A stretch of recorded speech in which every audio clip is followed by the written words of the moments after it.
Welcome back to another episode of the Casey Campbell Podcast. Casey Campbell with you, of course. We are pleased to be joined by the 2022 Mazda MX-5 Cup champion. Of course, that's Jared Thomas. How's it going? It's going good. How are you, Casey? Doing well. So, if you haven't noticed, of course, if you haven't watched this series, and why not if you haven't watched it, it's the Mazda MX-5 Cup course. They're part of IMSA. It's some of the most exciting racing that you will ever see. To come out with the championship and doing all that and battling, it's a tough field every week. So what was it like coming out as the champion? It was great. It was really just a relief. People always ask me that, and they're like, "Man, how excited were you?" I was like, "Man, we've held the championship lead since we left Daytona in January. So halfway through the season, it was all fun and games. We're out just trying to get wins. But you get to the middle of the season, you start points racing, and it becomes stressful, and you're doing things that maybe you wouldn't, or you're a little more conservative than usual. So to finally get through the final race and still have the championship lead was really a relief. Yeah. So going into that, just kind of explain how you kind of got into racing these kinds of cars.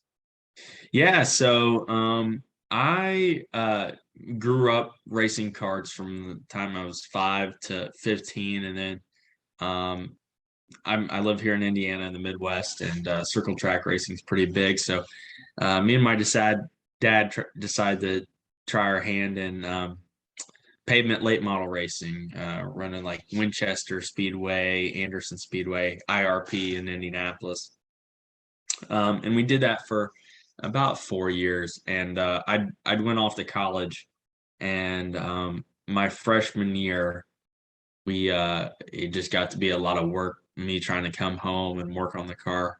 And we're like, well, let's try to find something maybe it's a little easier for us to manage and maintain.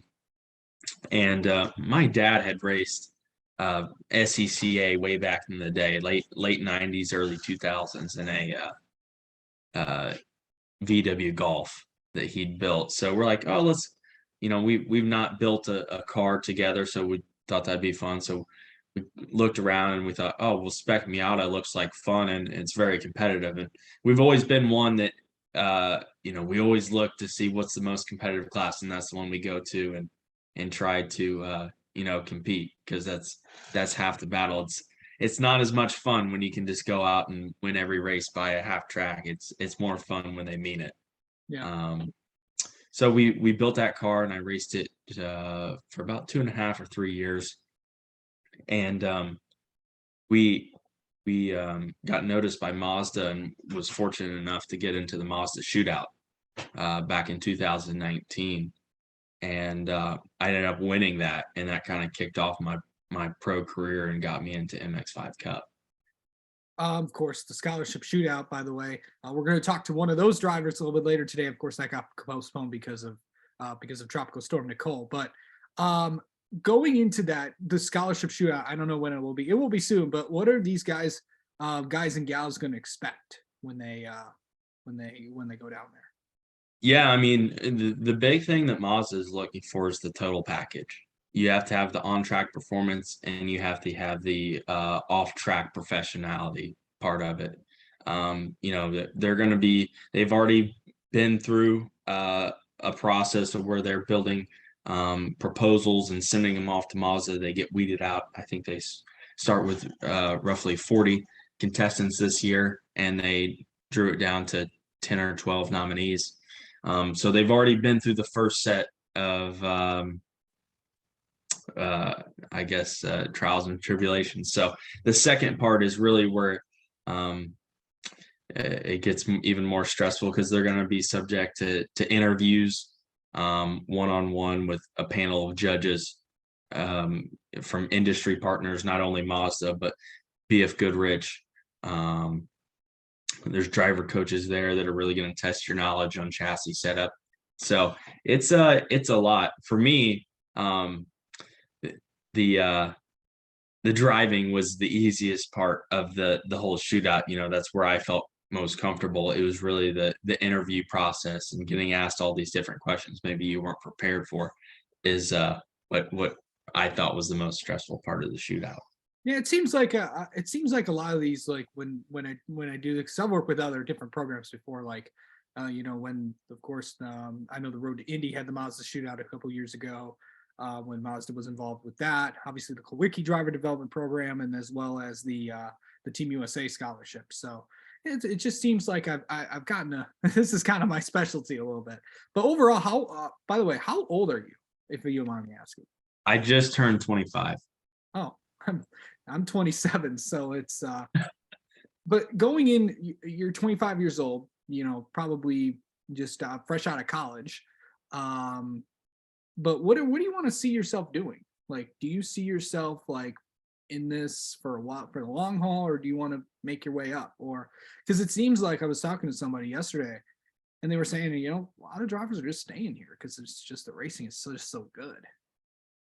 Yeah, I mean, obviously, my company JTR, we field a fleet of these cars in the series, so we're not going anywhere. Full plans are to maybe be back in the 96 for a full season next year. We also have some other plans that are coming up, and we'll be we're putting together a Michelin Pilot Challenge program as we speak. We were actually supposed to be in Sebring, or I'm leaving for Sebring tomorrow to go down for a test. So that's going to be a cool program that's going to run parallel with our MX-5. But yeah, I mean, with all the money that Mazda's paying out, how could you leave?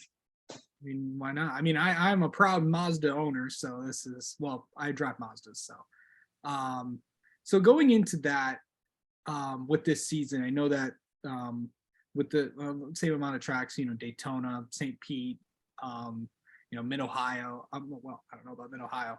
Um, mm, yeah, it's just a lot of the track. I was trying to remember the schedule for a second. But overall, how do you like the amount of tracks that you guys are on? Because it's really everywhere. Yeah, I like it. We get to go back to Laguna next year, which is I got to go there for the first time last year, and that was a lot of fun. Very, very difficult racetrack. It was definitely, I was not expecting it to be that tough, but we'll see how it changes with the new surface they're putting down out there. That could really change it. But it was a ton of tire dig out there, so I'm excited. I like it. I really look forward to the tracks like Laguna, which are technical, not so much drafting tracks. Um, those St. Pete's one of my favorites. That's just the venue in itself is just a very super cool one. So yeah, I'm excited for it. Yeah, how do you think these cars race on street courses? You think? They're they seem to be pretty good. I enjoy it.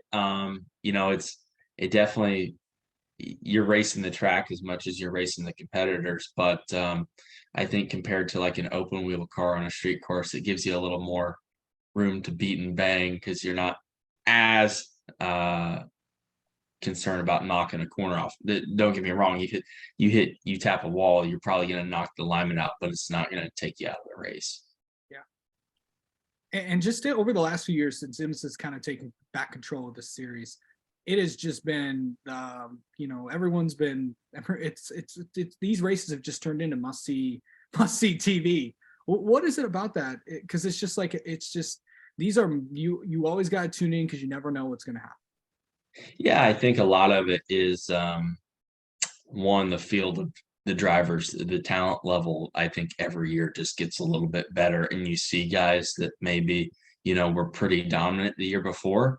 And they're still in the top five, but they're not winning every week. So I think the level of competition continues to rise, as well as the nature of the car with it being an open top, low horsepower, and bringing the drafting into it. That really keeps a lot of guys together and allows you to pull off some moves that maybe you wouldn't see if there wasn't a draft there to pull you along.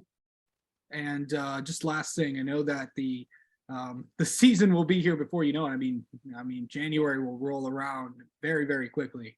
Once we get through the holidays, it's go time. But overall, what's your plan for the next few months to try to get ready for the season? It's go, go, go. We never really take the foot off the gas. We'll be in Daytona here the second weekend of December, and that's kind of our first test, we'll say, for the 2023 season. We'll be down there with our MX-5 Cup cars, getting ready for the 24 weekend. So right now we're getting all our cars, really going through them, doing all our off-season maintenance, getting them prepped and ready to go. So it's going to be here before you know it, especially with all the holidays in there. It flies by. Absolutely. All right, Jared, thank you so much. Jared Thomas, the 2022 Mazda MX-5 Cup Series champion. Thanks for joining us. Well, good luck next season. Thank you.